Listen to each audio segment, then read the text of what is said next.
I lived an ordinary, unremarkable life. I seemed to have everything for a comfortable existence in this world, and most importantly, I had a loving and understanding wife next to me. I thought so until recently, until I caught my wife with one of the cool lawyers. That's when my usual world collapsed. I found myself 2 shots deep into a bottle of Jack Daniels, facing the beginning of what promised to be a disastrously awful weekend, and it wasn't even 3 o'clock on a Friday afternoon. As a reporter for a small newspaper in the Midwest, I had been granted comp time off for Friday afternoon due to working late nights consecutively. With hopes of enjoying a good nap in my beloved lazy boy after running a few errands, I headed home. However, upon arriving, I noticed 2 cars parked in my driveway, one belonging to my wife of 7 years, Tracy, and the other unfamiliar. It struck me as unusual for Tracy to be home during the day, considering her usual 8 to 5 work schedule as an actuary for a mid-sized insurance company. The presence of the second vehicle raised questions, but I remained trusting of our seemingly strong marriage. Unlocking the front door, I was greeted with a scene that shattered my world. From upstairs, unmistakable sounds of passionate intimacy emanated, indicating that my assumptions about our relationship were about to be brutally overturned. The door was ajar, revealing the unexpected guests engaged in fervent activity. The realization hit me like a ton of bricks. Damn it. I ascended the carpeted stairs swiftly, taking them 2 steps at a time. As I approached the bedroom, their voices became distinctly audible. "Is this what you desire? Is this what your inadequate husband fails to provide?" exclaimed a man I didn't recognize, his words echoing through the house. Meanwhile, my wife's escalating moans indicated she was thoroughly engrossed in the moment. Upon reaching the bedroom door, I glimpsed my stunning wife lying beneath a man who resembled a linebacker for the Packers, vigorously engaged in passionate intercourse. Her legs were wrapped around his lower back as she pleaded for more. "Give it to me direct. Don't hold back." Observing their intense connection, I couldn't help but notice the stark contrast between his size and mine. Although I've always considered myself average, he appeared to be well endowed, likely measuring 9 or 10 inches in length with considerable girth. It dawned on me that perhaps I wasn't satisfying her as I thought. A wave of nausea washed over me as I realized my world was unraveling before my eyes. "Excuse me. Pardon the interruption," I finally exclaimed, mustering the courage to enter the room. Retrieving my gym bag from the closet, I began packing a few changes of clothes, pretending not to be affected by the scene unfolding before me. Direct didn't slow down until Tracy noticed my presence and ceased their intimate activity.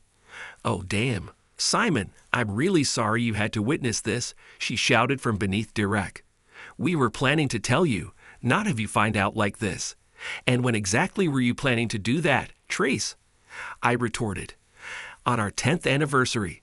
Judging by the situation, this seems to be more than just a one-time occurrence. If you truly cared, you could have made time to tell me before all of this." Even though Direct had halted his actions with my wife, he remained inside her, and she attempted to peer around him as we conversed. "Never mind, Tracy. I'll just gather a few things and leave you alone. I'll return for anything else I may need in the coming days. I'll have my lawyer prepare the necessary documents. By the way, who is this guy with you?" I asked angrily. "That's actually quite amusing," she chuckled. "Direct is my attorney. He works for a prominent firm downtown." "Perfect," I remarked sarcastically. I didn't bother closing the front door as I exited the house. I loaded my belongings into my Ford F-150 and drove straight to my favorite bar. Not exactly the most promising start to the weekend. During a quiet weekday afternoon like many bars, the Rusty Fork was sparsely populated.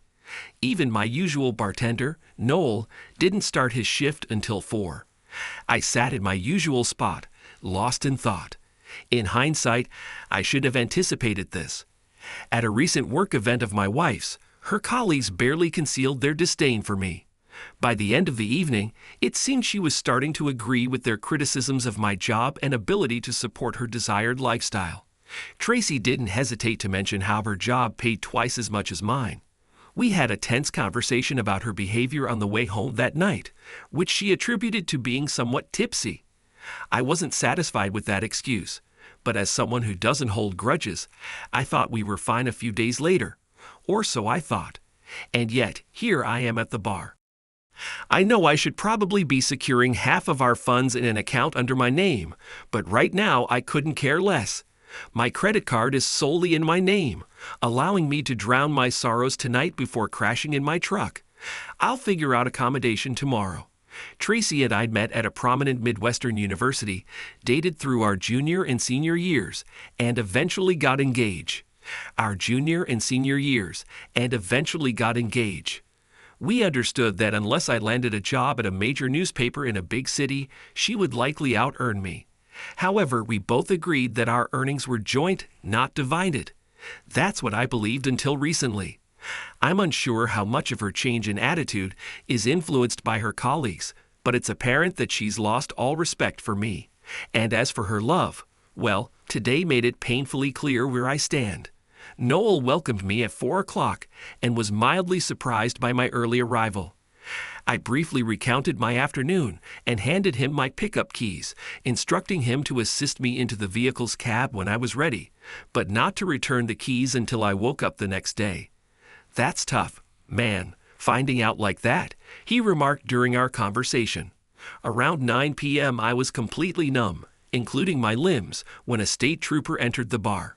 He casually approached Noel behind the bar and inquired about a Mr. Simon Tillerson on the premises. Noel naturally gestured towards me. The trooper then made his way over to me. He seemed quite adept at this casual stroll, I noted through my hazy mind, and regretfully informed me of some news. My wife and a Mr. Direct Biggs had been killed in a car accident approximately 3 hours earlier, when a semi-truck ran a red light in town and collided with Mr. Biggs' BMW convertible.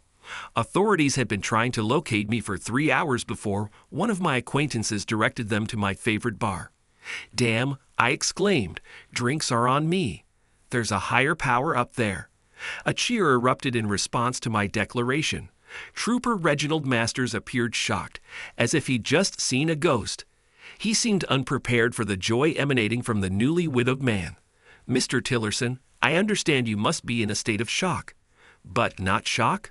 Buddy, ecstasy," I exclaimed in my intoxicated state. "The reason I'm so messed up is because I caught the two of them in bed together this afternoon. I was planning to leave that woman, to hell with her. This situation couldn't be any better." The trooper still wore a look of disgust, but I couldn't have cared less. Usually we prefer for the next of kin to confirm the identity of the deceased, just to be absolutely certain. "But I don't believe Mr. Tillerson will be of any assistance tonight," Master said to Noel. "Could you ensure that someone reminds him to come to the morgue tomorrow?" Noel nodded in agreement. Despite being heavily intoxicated, I comprehended what Masters had told me. And even though I knew I would miss my wife, once I sobered up, she had betrayed me and was planning to replace me. So at that moment, my anger towards Tracy outweighed any remaining love I had for her. The next morning, I awoke feeling stiff and achy in the cab of my pickup truck. I probably looked terrible as well, but I made my way back into the bar to retrieve my keys and drive to a hotel. However, I remembered what the trooper had said the previous night. So instead, I drove back to my empty house pondering Tracy and the 9 years we had spent together, 7 of them as husband and wife. I felt more melancholic than anything else about how things had ended between us. I couldn't say I was truly grieving because, even though I was no longer drunk, I still felt a sense of satisfaction that she and her lover got what I believed they deserved. I returned home, took a quick shower, freshened up, and then made my way to the morgue to identify the body. Tracy's appearance was shocking. It seemed evident that being hit by a semi-truck while in a convertible had taken its toll. I requested to also see the other body, Direk, who bore a resemblance to Tracy. I hoped that in his case death had been less abrupt. Upon returning home, I knew I had to make 3 phone calls, one to my parents, one to Tracy's parents, and one to her sister, Anya. Deep down, I felt a twinge of regret at her passing. But every memory of her was overshadowed by the image of her with her lover, and I struggled to conjure up any genuine sorrow. So I resolved to focus on my duty, to relay the facts and keep my emotions at bay as much as possible. However, I couldn't help but feel sympathy for Ron and Cindy Jacobs, Tracy's parents, who were now grieving the loss of their daughter. I cared for Ron and Cindy deeply, almost as much as my own parents, and I dreaded seeing them in pain. In that regard, this situation was going to be immensely challenging. I phoned my parents first to share the news. My mom, who is usually more emotional, immediately burst into tears. My dad, on the other end of the line, began asking for more details. I explained that Tracy was in the car with Derek Biggs during the accident. "Who's Derek Biggs?" he asked directly. I anticipated the question, but still hesitated before answering, which probably spoke of volumes to him. "He's an attorney friend of Tracy's," I replied. "My father is very intelligent and perceptive. He didn't miss a beat." "Why was she with her attorney friend instead of being home with you?" he asked. "Because she wasn't with me anymore, Dad. I caught her and Derek having sex in our bed earlier that day, and I suspect it wasn't their first time, so I packed a bag and left. I don't know why they were in the car around 6 o'clock. I assumed they were going out to eat given the time." "Well, that's unfortunate, son." "I'm sorry to hear that," my dad responded. By this point, my mother had regained her composure and joined the conversation again. She had heard enough to understand the situation. "Are you absolutely certain she was cheating on you, Simon? You don't want to spread rumors if you're not completely sure." I interjected without much tact. "Mom, I stumbled upon them in the act. I've had a few experiences myself over the years, so I know exactly what I saw. Have you spoken to Ron and Cindy yet, Simon? If not, what do you plan to say to them?" my father inquired. "As little as possible, Dad, unless they start interrogating me like you're doing. I won't fabricate anything, if that's what you're asking. Then things could escalate, son. Remember, they're your in-laws. Treat them with the respect they're due." "Yes, sir," I replied solemnly. The conversation with Tracy's parents unfolded eerily similarly to the one I had with my own. While her mother was distraught, my father-in-law immediately picked up on the fact that she was with another man in the car at the time of her death, when she should have been with me at that time of day. "Is there something you're hiding, Simon?" Ron's voice came through as Cindy sobbed in the background. "At 6 on a Friday evening, Tracy should have been with her husband, yet she was in a car with another man. This doesn't make sense, son." Okay, I half shouted, half croaked into the phone. "Tracy was cheating on me. I caught her in bed hours earlier with the guy she died with, and I packed some things and left. I suppose they realized at that point they had nothing left to conceal and decided to go out together." "You caught them together? In bed? In your own home?" Ron sounded incredulous. It was hard for him to believe that the daughter he had just been informed was dead had also been unfaithful to her husband and died in the car with her lover. "Yes, Ron, yes. And right now, I'm so furious with her that I'm almost relieved they're both dead. The deceitful woman and her lover got what was coming to them." I knew I shouldn't have said that last sentence to her father anyway. He started yelling at me on the phone until I intervened quietly but decisively. "He made fun of me, Ron, when he was doing it with your daughter, and she agreed with it." "Yes, your daughter and my wife. I think it saves me from having to divorce her. She won't be buried in my family's plot, and I certainly won't want to be near her when my time comes. So just tell me the name of the funeral home your family uses, and I'll make sure the body gets there. I will take care of all this part and the financial side. You and Cindy will take care of everything else, like watching. Obviously, I won't be there. Son, you can't just ignore the significance she had in your life," Ron said soothingly. "You spent nearly a decade together. You can't convince me that all those memories can simply vanish." "It's possible, Dad," I replied. "Our relationship ended the moment I caught her with Derek Biggs in our bedroom. Why should her death alter how I feel? Perhaps in time you'll see things differently and regret not bidding her a proper farewell," Ron said almost in a whisper.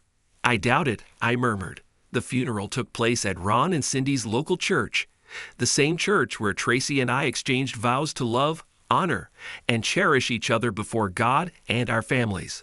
The irony wasn't lost on me. I entertained the idea of attending for about 10 seconds before anger overwhelmed me.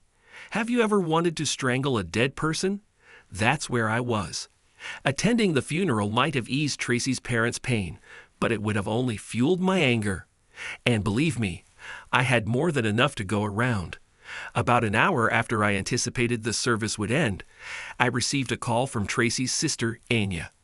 I knew this wouldn't be pleasant, but perhaps she needed to vent, especially if her parents hadn't told her the whole story. Tracy's assessment was accurate. You're insignificant, your aspirations are meager, and so is your anatomy. You pen mundane articles for a local publication with no promising future ahead. It's a wonder it took her so long to seek solace elsewhere. Well, good day to you as well, Anya, I greeted, unfazed. So you were aware all along. Then why entertain the idea of my presence if I'm so reprehensible? Because you brought shame upon my family, you contemptible person. How do you justify why Tracy's husband was absent from the funeral? My parents were mortified explaining to the Reverend why you weren't there. You're despicable, and I wish ill upon you. Finally grasping it on you, I retorted over the phone. That's precisely how I felt about your sister and her paramour after catching them. And you know what? Fortune favored me. They met their demise. So why don't you just go away and leave me be? I considered that exchange a success. I enlisted a realtor and promptly listed the house for sale. I relocated my belongings to the spare room and sold off all our bedroom furnishings at a bargain, including the bedding. I had no intention of touching any of it again. As for Tracy's possessions, I took her jewelry, most of which I had given her, and sold it to a local jeweler, donating the proceeds to a church food pantry.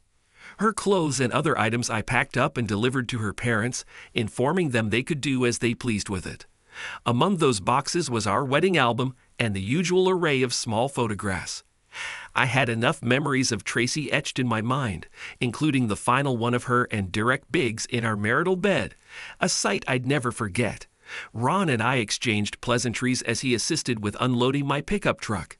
After the final box was unloaded, I exchanged glances with Ron, and I exchanged pleasantries as he assisted with unloading my pickup truck. After the final box was unloaded, I exchanged glances with Ron and Cindy before we embraced tightly as a family. Tears were streaming down our faces. I'm pretty sure we were all crying. See ya, guys, I managed to whisper as my voice broke. All of this took place within the first 2 weeks following Tracy's passing. Amidst the chaos, I received a call from Cruz Miller Insurance. Tracy and I had always maintained life insurance, so I understood the reason for their call. However, it hadn't been a priority for me until I had sorted out everything else. With the more pressing matters resolved, it was time to return their call. Tracy, being the expert in insurance matters, had handled all our insurance arrangements. While we discussed everything, I trusted her judgment in her field. One of her decisions was to secure a $1 million life policy for each of us with a double indemnity clause for accidental death before the age of 45. This meant a $2 million payout was forthcoming. But then the insurance agent mentioned something that nearly made me choke on my coffee. It appeared that since the truck driver was at fault for the accident, his company would be liable for some form of compensation for wrongful death, unless I opted to pursue legal action for maximum compensation. They would compensate for both Tracy and Derek. She advised me not to settle for less than an additional $2 million, suggesting that $3 million to $4 million would be appropriate given the circumstances. After attorney fees, I could expect to have around $5 million in my account. After the lawyer took his share, he ended up with $475 million in my bank account. At that point, I was so numb that he didn't really carry. The trucking company also sat led with Derek Biggs' widow, and the signing for both settlements was scheduled to happen at the same time and place. I hadn't met Derek's widow until the signing, and although I thought Tracy was attractive, Derek's widow was equally stunning. It made me wonder why he would risk his marriage for an affair. Perhaps he was so confident he wouldn't get caught that he didn't consider the consequences. After signing the paperwork, Ellie Biggs asked me out for coffee. She had one burning question that no one else seemed able to answer, and she hoped I could provide some clarity. My husband didn't have a friend named Tracy Tillerson that I knew of, and his firm confirmed she wasn't a client. Yet they were together in the car when they died. No one in Direct's office knows who she is, or if they do, they won't tell me. What was your wife to my husband, Mr. Tillerson? I took a deep breath. I hated being the bearer of bad news, especially to such a beautiful woman. As we sat in Starbucks, she waited for my response. It's not good news, she said, anticipating my answer. But please, Mr. Tillerson, I deserve to know the truth. So I recounted the entire story from my perspective. She looked horrified. Suddenly, I felt sick to my stomach. Thank you for being honest, she said, rising from the table and leaving the coffee shop. Despite now being wealthy by most standards, my life felt empty. I had no interest in dating, settled into a dingy one-bedroom apartment just for shelter, and had few friends whom I didn't really care about. I worked at the newspaper, spent a lot of time biking, and lifted weights several times a week. I was just going through the motions. My father, God rest his soul, eventually persuaded me to see a therapist. The diagnosis? Trust issues. He urged me to engage more with the outside world and attempt to lead a semblance of a normal life. That session felt like a waste of time. I never scheduled another appointment. So there I was, at home watching baseball, lost in thought, replaying a conversation with Anya that took place after Tracy's funeral 6 months earlier. She remarked that I wrote short stories for a local newspaper, and she was correct. I had taken the job solely because it was close to where Tracy worked.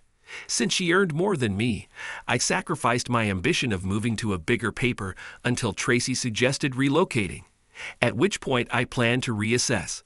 But now, I wasn't bound to the community anymore. In fact, I didn't need to work another day in my life. I was free to come and go as I pleased, to write whatever I pleased, and I didn't care if anyone ever read it. The next day, I handed in my resignation to my boss, Ernie, giving 2 weeks' notice. That night, as I sat in my apartment, I glanced at my modest book collection, about 30 books, predominantly nonfiction. One of the 2 fiction books was Moby Dick by Herman Melville. That sparked a thought which some would say is perilous for me. One of my academic strengths, according to various tests, was abstract thinking. Before the age of hyperlinks on the internet, I engaged in it frequently in my mind. I would take a notion, contemplate it, subtly twist it, and explore a different direction. It suited me, but it often left my friends struggling to follow my thought process during deep discussions. They learned never to inquire what if in my presence.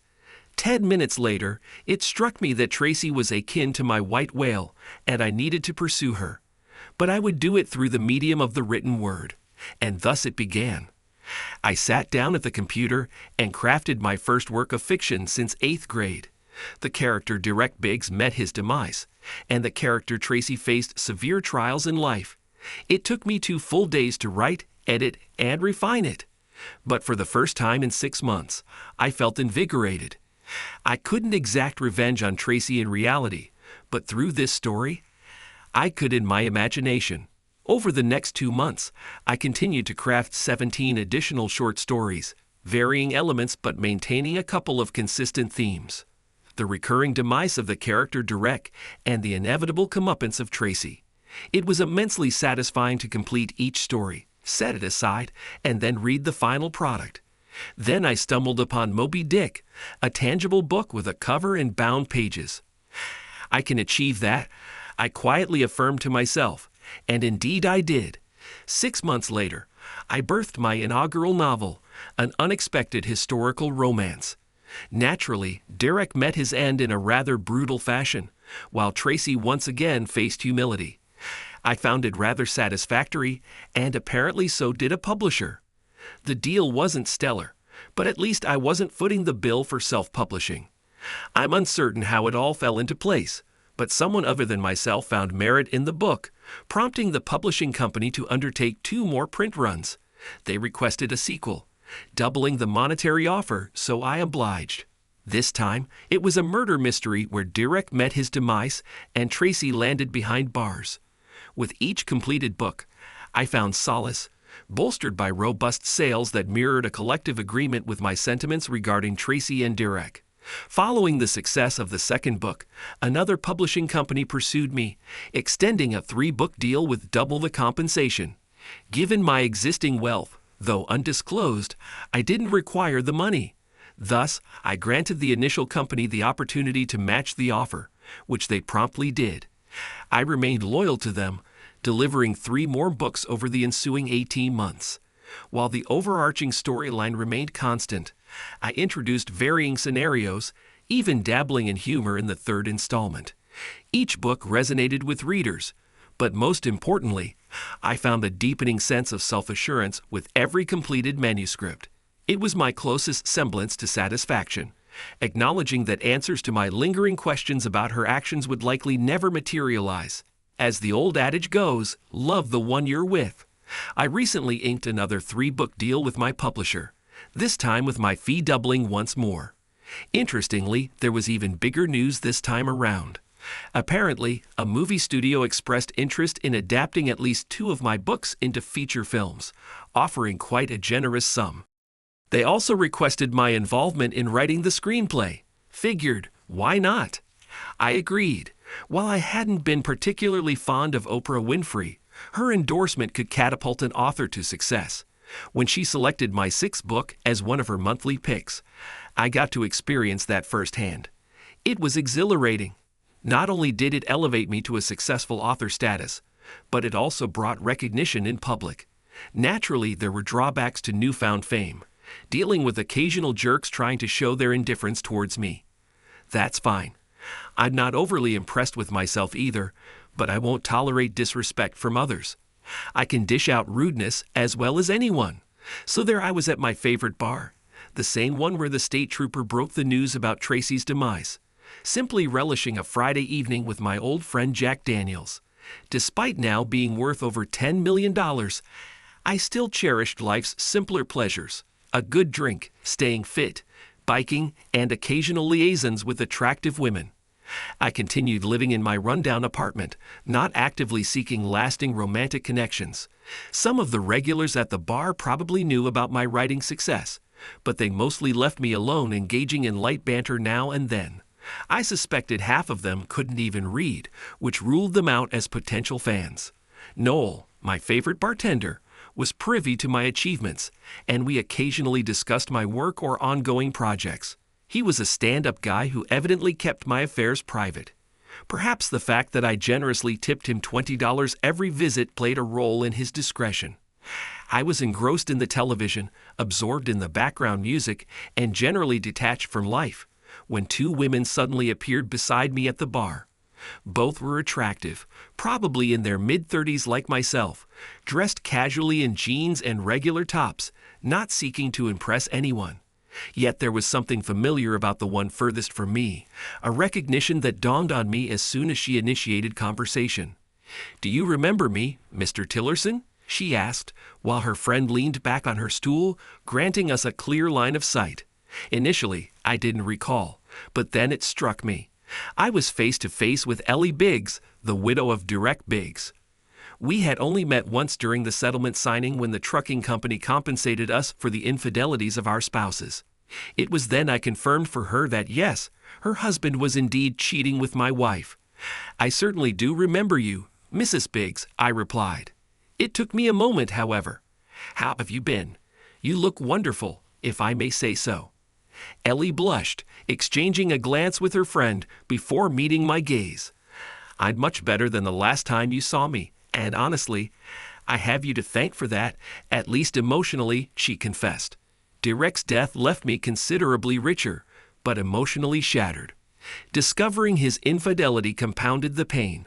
I was both sad and furious, especially that I never got the chance to confront him about it.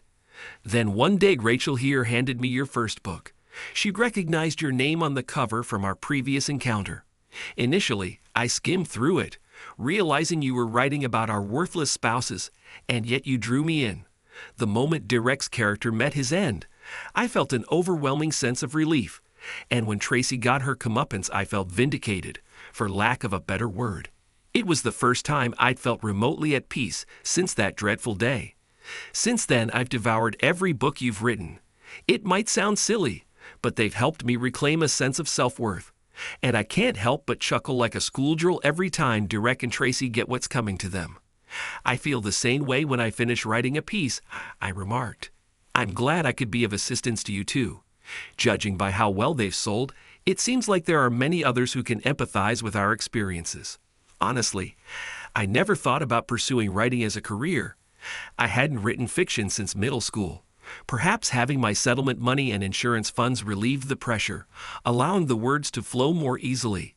I'll continue as long as it brings me joy. The three of us relocated to a table, and I purchased a couple of snack trays for us to nibble on. We chatted until midnight, when the ladies said they had to leave. I told them it had been a long time since I'd enjoyed such a pleasant evening, and asked if we could do it again sometime. How about next Friday night? But we start with a proper dinner. On me, I suggested. They both agreed. The following Friday night, I met them at my favorite Italian restaurant once again, and we had another enjoyable time. Both women were attractive. Ellie had long blonde hair, blue eyes, and a curvy figure, while Rachel sported long black hair and a more athletic build, reminiscent of a volleyball player with long toned legs, a firm buttocks, and perhaps a B-cup chest. Ellie wore a blouse with a lower neckline that accentuated her C-cup breasts, whereas Rachel opted for a short form-fitting skirt that highlighted her best features. Frankly, I felt a bit awkward having the two most attractive women seated at my table. Actually, that's a lie. I absolutely reveled in having them there. We savored a delicious meal and engaging conversation as I got to know them better. However, since the restaurant was crowded with a waiting list, I suggested we vacate the table and grab drinks at a nearby club, about 10 minutes away. Rachel declined the invitation, so I agreed to drive Ellie home after our drinks. At Stella's bar, Ellie and I found ourselves in a half-filled space, making conversation effortless. My first question to her was whether she or Rachel had won. Had the winner secured my attention or had the loser? It seemed Ellie underestimated my understanding of the female psyche as she blushed deeply. I was the winner, I hope, she stammered. Actually, I believe I'm the winner here, but truth be told, I felt like a winner the moment both of you joined me. I reckon every guy in the restaurant wanted to throttle me for monopolizing the company of the two most beautiful women, I remarked. Ellie blushed once more. Can I confide in you about something on the condition that you won't get angry? She asked, looking at me with earnestness, scrunching up her nose. I nodded cautiously, uncertain of the direction the conversation was taking. When I left the lawyer's office after signing the settlement papers, I despised you. Even though I knew you weren't involved in Derek's affair with Tracy, the fact that you were aware of it while I wasn't made me feel inferior. Given the circumstances, I didn't handle it well. It felt like you were keeping something from me. Like you were keeping something from me. I sensed that, and I completely understood. Besides, the idea of us getting together after our cheating partners met their demise, that's just absurd. Those things only happen on the Hallmark Channel, so I let you leave without a goodbye. A year later, Rachel handed me this book. Ellie continued, and it was evident that you had poured your heart into its pages. It was clear it revolved around the affair between our spouses. Reading it was like a revelation. You understood everything. I'd been in therapy for almost a year, and my therapist noticed a change in me immediately after reading the book. So I gave it to him, and at our next session he said, and I quote, "Pardon my French, but this guy's a fucking genius." Well, if I'm such a fucking genius, then why am I living modestly with over $10 million in the bank? Ellie looked surprised. I knew about your settlement and the insurance money, but I didn't realize you were so well off. Why are you living like that? Because when you're alone and hesitant to trust anyone, money loses its significance, I replied. I'm essentially a simple man with no major indulgences. I don't have to work if you consider my writing as work. I have no one to share my life or my wealth with. As I vocalized it for the first time, I recognized how pitiful my situation was. I was essentially living in a fantasy world where I exacted revenge on Tracy and Derek every few months. Sure, it was enjoyable, but in reality, I wasn't truly living. I was merely existing. I sat at the table for an unknown duration, lost in emptiness, oblivious to sound or sensation, until a sudden jolt electrified my lips. It wasn't my lips, but Ellie's pressed against mine, her tongue soon intertwining with mine. I responded eagerly, like a parched man finding water in the desert. Our kiss lasted perhaps 30 seconds before she broke away, instructing me to settle the bill and take her to my apartment. I complied, as if emerging from a trance. Since Tracy's passing over 4 years ago, I've engaged in physical encounters with several women, but hadn't truly made love since losing my wife. Ellie and I both understood this, having discussed our respective pasts, so I approached our intimacy with care and tenderness. Our kisses were profound, our exploration deliberate and sensitive. It was as if we were sculpting sensations with our fingertips, evoking a sense of admiration akin to that of Stevie Wonder. When we reached the climax, I ensured ample lubrication before slowly uniting with her. Our lovemaking unfolded almost in slow motion, each movement laden with sensation. I felt every contour of her body, especially as she tightened around me. It was a transcendent experience, culminating in a shared release of passion that engulfed us both.